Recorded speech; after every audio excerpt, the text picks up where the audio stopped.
feeling that some stories, well, they're just accidents waiting to happen. Mm-hmm. That's kind of the vibe I'm getting from this New Jersey case, State of New Jersey versus Charly Wingate and Kelvin Leerdam.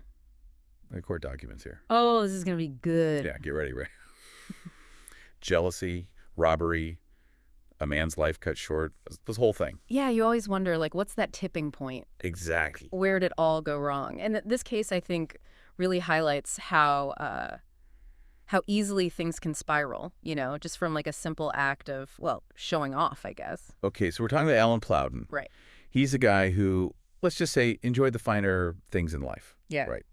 And it's his interactions with Gina Conway. She's an exotic dancer. Mm-hmm. And, well, that's where everything kind of kicks off. That's our catalyst. Right. So Plowden's, flashing cash, taking Conway shopping. I see. He even, shows off this Louis Vuitton bag. And it's not just any bag. It is stuffed with thousands of dollars. Mm-hmm. Thousands. Not exactly low-key. Talk about a tempting target. Come on, man. Yeah, not the best idea. But you got to see it from Conway's side, too, right? She's dating this guy, Charly Wingate, and whether she meant to or not, she spills the beans. She tells him about Plowden's money. Oh, so she's... Dangled the carrot. And Wingate's, feeling a little, Jealous. Oh, yeah. Big time. And, well, that's where things go dark. We've got the jealousy. We've got the promise of easy money. Yeah. Wingate decides he's going to take what he thinks Plowden owes him somehow. But he's not going to do it himself, right? Right. Exactly. And that brings us to Kelvin Leerdam. Now, the documents are a little fuzzy on this point, but he's either Wingate's brother or stepbrother. Either way, family affair, never a good sign. Right. So Leerdam, he becomes the muscle. Wingate basically hires him to do the robbery, and of course, they need a guide to find Plowden. Who else? Conway? And this is where the story gets even more complicated. Because Conway, she claims the original plan, what they were going to do, it was different. How so? She says they were only supposed to take the money while Plowden was out. Okay. Like a clean, non-violent thing. But Yeah. things don't go quite that way, do they? Because Leerdam shows up to the hotel room with a gun, Yeah. gloves, duct tape. Not exactly your everyday essentials. No, that's not someone popping in for tea. That, to me, screams premeditation. This wasn't some spur of the moment, oh, let's just grab some cash. This was thought out. And that detail, that premeditation, the prosecution, they're going to use that a lot. See, and this is where things get really messy. Because it wasn't just Plowden in that hotel room. Oh, no. David Taylor was there, too. Plowden's business partner. Wrong place, wrong time. And that's when everything goes sideways. A struggle, Taylor tries to get involved, and Leerdam, he fires the gun. Tragic, senseless. Like you said, greed and violence, they're frequent companions. And just like that, a man is dead. Planned robbery turned fatal. So then what? We're in court now. We're in court. And the trial, it really gives us this, well, I guess you'd call it a front row seat to how complicated it is to actually figure out the truth. Witness testimonies, they're all over the place. Everyone's got their own version of that night. Right, like a puzzle with pieces missing. Yeah. So Conway, she ends up as the prosecution's star witness, right? She does. Remember those charges against her? Well, she makes a deal, tells them everything, all the ins and outs of the plan in exchange for a lighter sentence. Risky. Very. But her testimony, it's key. It paints Wingate as the guy who set the whole thing in motion, the mastermind. Okay, so we've got Conway. What about Giselle Neves? She's the other woman who was there during the robbery, right? That's right. And her testimony, it lines up with the prosecution's case, too.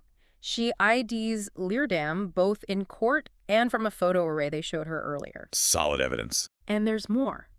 She remembers a scar on Leerdam's face. A very distinct scar. Wow. So that pretty much puts Leerdam at the scene. Right there with him. What about Plowden? What does he have to say? Plowden. That's where it gets interesting. See, he couldn't identify Leerdam. Not in the photos. In fact, he actually pointed to the wrong guy at first. No way. Talk about unreliable narrator. It happens. Eyewitness accounts, they can be shaky. Trauma, stress, time, it all warps your memory. But here's the thing. Even though he couldn't ID Leerdam, his account of the robbery itself, that's valuable. As context. Exactly. Even if it wasn't perfect, it's another piece of the puzzle. Speaking of which, we can't forget about the taxi driver. Oh, right. Mohammed Dumabengi. He was one who drove Leerdam and Conway that night. Didn't even know what he was getting into. Unwitting accomplice. But his testimony, as mundane as it seems, it's actually pretty important. Places Leerdam and Conway at the scene. And get this, he remembers Leerdam changing clothes after they left the hotel. Interesting. Why change clothes after a supposedly innocent visit?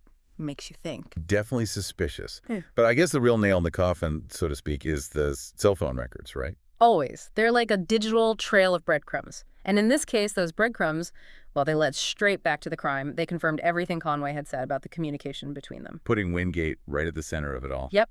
Planning, coordinating, the whole 9 yards. It's like they say, right? The devil's in the details.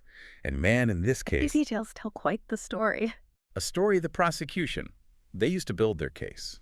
You've got the eyewitness accounts, you've got those cell phone records all pointing back to Wingate and Leerdam. Don't forget about that premeditation.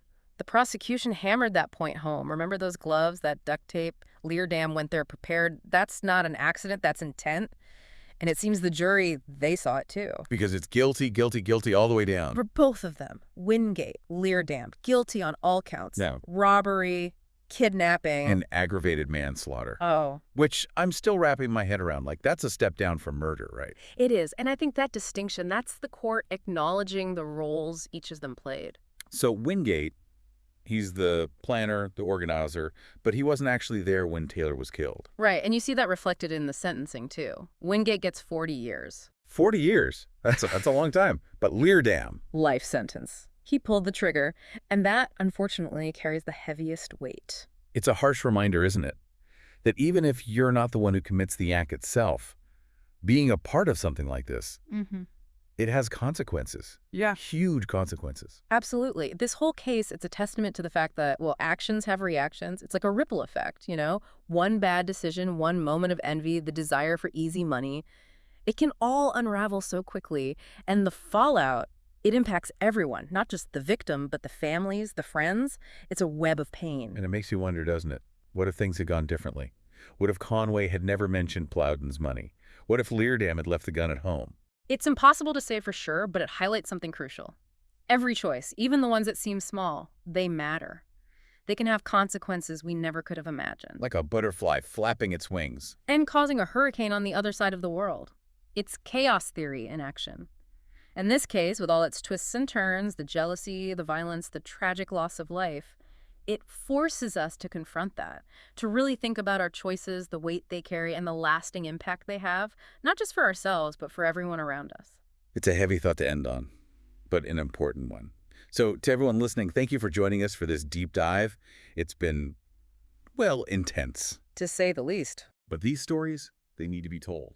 They remind us that truth is complex, justice isn't always black and white, and that sometimes the most valuable lessons come from the darkest corners of the human experience. Until next time, everyone, stay curious, but stay safe.